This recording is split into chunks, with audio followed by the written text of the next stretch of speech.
The Five Nights at Freddy's movie is probably one of my favorite movies of this year, right next to Puss in Boots: The Last Wish and the Super Mario movie. It's a film with its flaws, but I still liked it a lot. The movie can be somewhat confusing at times, but that's a FNAF franchise for you. Especially if you are a new viewer of the series going into this movie expecting to know a decent amount of the lore from the movie. You do get the basics from the movie, like the 5 dead kids' souls and bodies having robots that are caused by a golden rabbit wearing silica named William Napton. Probably said all those words wrong. So it's not like you need to do your homework to fully understand the movie. Some things you probably won't even understand unless you play the games, but they're not exactly a big focus in this movie, like Golden Freddy, who is more spirit than robot for some reason. I mean, there is a reason, but it's very complicated, and I don't really want to get into it because, whew, that's a large rabbit hole. A reason that will probably be explained in the sequel, because we are getting two more movies out of this series, and possibly more if Mr. Shaggy likes the role enough. We will be going in order of what I liked and disliked about the movie by going scene by scene. Not exactly scene by scene, but you get my point. But before we get to the review, let's go over the events leading up to this movie. So I saw this movie 2 times. The first time was a group of friends who are all knowledgeable about the lore, hence these random people in the thumbnail, and the second time with my girlfriend. The first time was extremely chaotic since the movies were at my local Cinemark, which were packed, and the car ride there was also very chaotic. I made a Kahoot because I was bored, and this happened. Freddy Fazbear.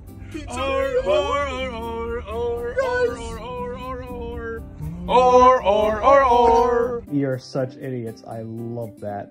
So we made it to the movies 45 minutes early, closed our ears to the first set of moviegoers exiting the theater, and then headed inside, and it was a great film.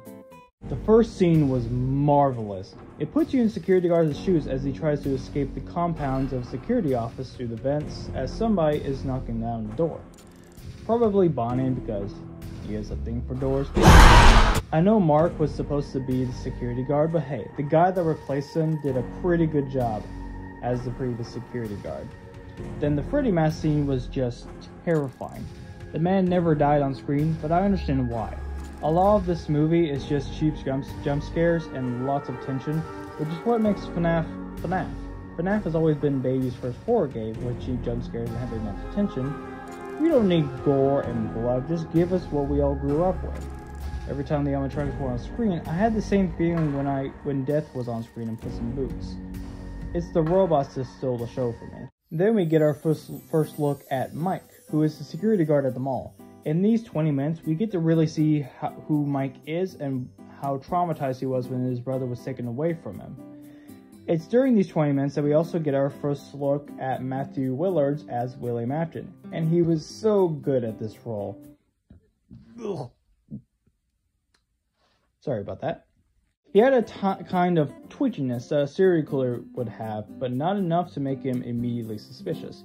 He appears later on in the movie, but he makes a stellar performance in this movie. We also have the child custody plot in the movie, which is one of the movie's weak points. It had incentive for some of the movie's plot points, like the drawing conversation with Abby's teacher and the break-in scene, but I wish it was done a little bit better. We then get to our first night at the pizzeria, and I love the set. If you've seen videos from other YouTubers who have visited and toured the set, you would know how marvelous this is. But the fact that it wasn't explored much is a crime. Heck, the YouTuber of the month board was out there for like one scene, and it was them breaking it. The director is a fan of their content, so it checks out. We also get our first dream sequence, which earlier in the movie we got a hint towards dream theory, which is an actual long ago theory from YouTubers, which I love how they interpret it in this film. Such a neat detail. While I didn't really like these scenes that much, I do like how uncanny valley it is, and the dead children really sell that uncanny valley feeling. Which brings us to the second day, aka the Mad Pat scene. Well, that's no fun. You do realize that lunch is the most important meal of the day. Thought it was breakfast. Some people say that, but you know, it's just a theory. He said the thing. Anyways, fanboying aside, we then head into our second night. This part wasn't as great as the first night, mostly because we get some of the same things as we got before with a few extra parts. But we do get our first look at Vanessa, the police officer.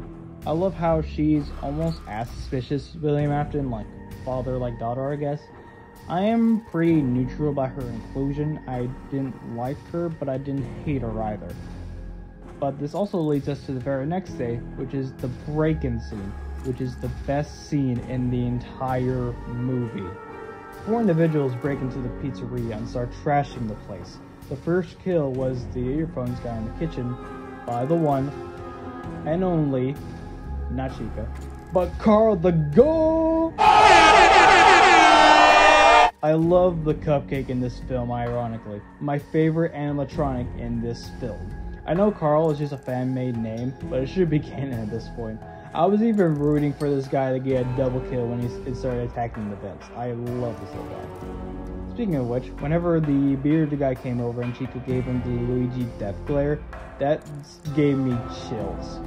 Then we get to Bonnie's kill, and you know what I said about Bonnie liked doors? Nothing was notable Foxy's kill, mostly because his kill is exactly the same as every other one he's done. He's a very consistent guy. Then we get the dumbest character in the entire movie, Max, who follows a little kid who's telling her to follow him into a sketchy place in the pizzeria. This is the one character who deserved to die at this point. Natural selection would have gone to her eventually. Like, who in the right mind wouldn't have just run away? She was actually the most brutal kill in the entire film, with her getting bitten in half. There was also when somebody in the theater yelled, "Was that the bite of 87?" Ah, FNAF fans. Just as wild as the animals the characters are based off of. So yeah, that was the most brutal kill in the movie. But still, Cupcake is the GOAT! The next morning, we then get to some scenes about the child custody plot, of which I did not like that much, and some bonding time with Vanessa. It's around this time that Mike brings Abby to the pizzeria, which I do like Abby in this film. Not much to say beyond that. Her relationship with the animatronics was very heartwarming and kind of made them out to be kind of cute when not in a murderous rampage. It was the next morning that Mike finally realized that the animatronics were possessed by spirits, and I love the conversation about that with Abby. It had that feeling of, would my dad think I'm crazy about saying this? But in reality, he thinks the same way, but wants more information to help you out. It kind of had that kind of vibe, which then brings us to our 4th night. We get Vanessa again, which then leads us to our 4th scene, which is my second favorite scene in the entire movie. It goes to show that these robots are still very much kids inside, which we never actually get to see in the games. Even when they could talk in such a location, they still never felt like children to me. They play like kids, they sing like kids, they are very much children, and I think that has kind of been lost over the years, and that's why I love this scene so much. Yes, they don't really feel like children in a dream, which again, I don't like the dream sequences, but that's besides the point. I love the scene by what it actually shows. Heck, the facial expressions on Bonnie shows a feeling of pure joy, a feeling that only really children have. I love the scene so much. Though it is short-lived when Abby gets into an accident with Bonnie's guitar and Vanessa gets upset at Mike for bringing her. So the vibes are pretty much ruined at the end, but this one scene kind of makes up for it. I love this film.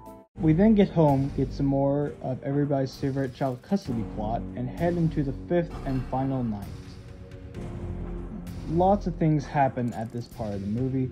First, of course, is another dream sequence when Mike accidentally gives up Abby to the lost children, then gets trapped in the Freddy mask contraption. He then finds what happened to Max and the others, and yada yada yada. He does manage to escape the pizzeria, but barely. Like I said, a lot of things happen in the last part. We then get to our first look at Golden Freddy, and I don't know if the aunt is dead or not. I mean, we only get to see her legs, we don't have any blood or look at the face. He's probably dead, but who knows for sure who's dead in this universe. And get a Corey Kenshin cameo, which, you know, we saw in the trailers. And Golden Freddy just disappears. Again, we'll probably get some more in the sequel. We then get back to Mike, who is recovering at the police station, which is when we get our first name drop of William Afton and the reveal of Vanessa being his daughter. If the books parallel with the games, what does that mean for Vanessa and security breach? Vanessa gives Mike some electric weaponry and her police car, and it's up to Mike to save the day. Mike then goes on a murderous spree against the animatronics, saves Abby before she becomes Circus Baby. I know it's not actually Circus Baby, I know it's like some kind of doll in like the books, but like, come on. Hey, come on. No, nobody reads the books, right? Right? Oh, gosh. On the way, Mike gets attacked by the man, the myth, the legend, the cupcake! Who goes down easily to a stick. Go figure. Abby gets hunted down by Foxy, which leads us to this suspenseful scene where Abby's trying to hide from him, who has the highest kill count in this entire movie. So her odds seem pretty slim. How does he have like the highest kill count? Who issued this? He just has a hook. Mike then arrives at the scene and he hears something within the shadows.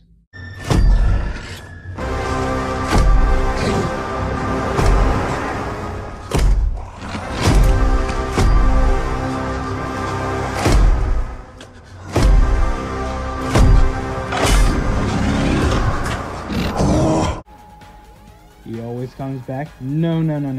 He always comes back in style. His entrance is perfect. While Abby is attacked by Foxy, Mike has to take on the full might of Springtrap. Luckily for Abby, Vanessa arrives, saves her from Foxy. She then confronts her father, in which we get the face reveal and...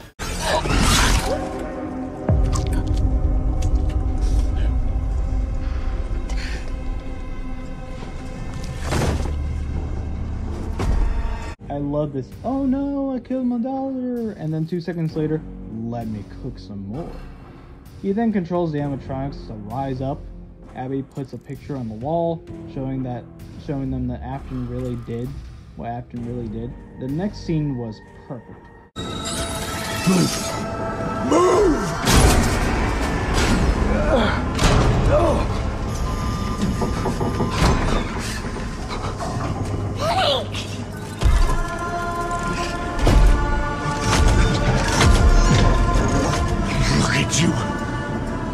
Look at the nasty things that you have become.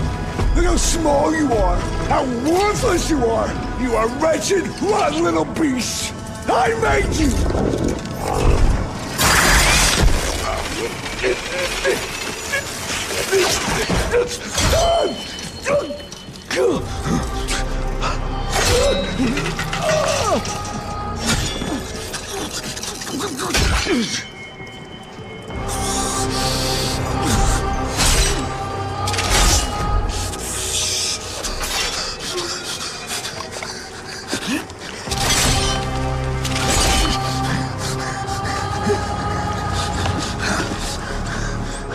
I always come back.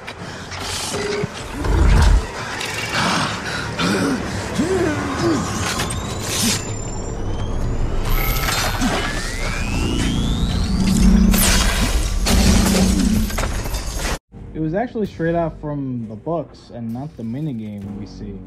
I love this scene so much. The animatronics then drag him away into the collapsing building on itself. The ending kind of felt rushed from that point on, which is where I feel like this movie should have had a bigger runtime, especially once during the end when we have 20 seconds of the abandoned pizzeria. Hopefully they come back in the sequel, along with newer ones. But that's it. That's the FNAF movie, and I loved it. And it's everything I wanted this movie to be.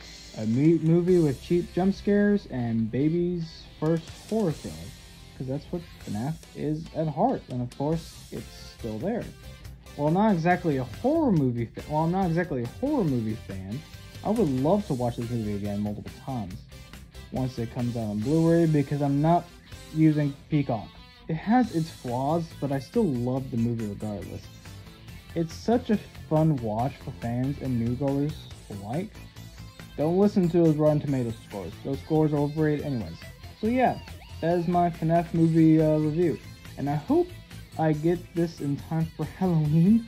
If you want me to do more conversation-like content in the future, I've been mostly doing montages and stuff like that. So if you want to see more of that type of stuff, not the montages, the conversational part, then please subscribe. And I'll see you guys next time.